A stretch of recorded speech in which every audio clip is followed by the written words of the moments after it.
এতদিন তো হলো তোমরা শুধুই রসগোল্লা খেয়েছো, কিন্তু রসগোল্লার কখনো ভাপা খেয়েছো কি? চলো আজকে তোমাদের দেখাবো রসগোল্লা ভাপা কিভাবে বাড়িতে বানানো যায়।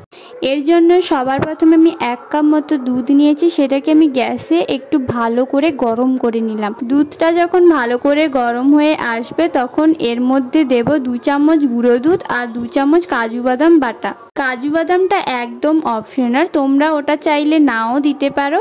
আর কাজু বাদাম বাটা বলতে শুকনো কাজু বাদামকে হালকা একটু বেটে দিয়ে দিয়েছি। যে কয়েকটা মাত্র রসগোল্লা পড়েছিল, আর এইগুলো দিয়েই আমি রসগোল্লা ভাপা আজকের বানাবো। এরপর রসগোল্লা থেকে রসগুলোকে চিপে চিপে বের করে নিলাম।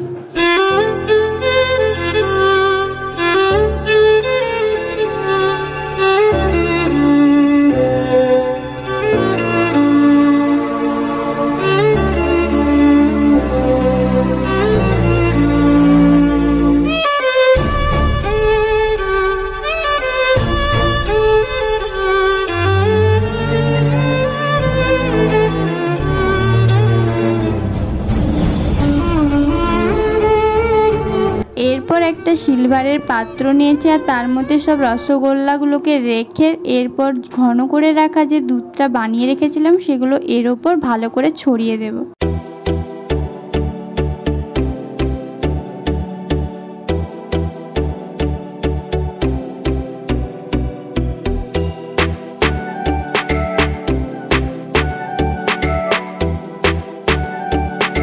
আর সাথে আমি অল্প কিছু কাজু বাদাম দিলাম।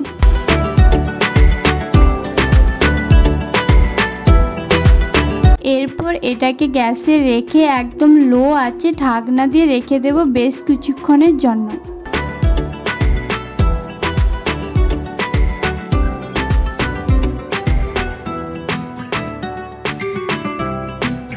ব্যাস প্রায় 5 মিনিট পরে রেডি আমাদের রসগোল্লা ভাপা।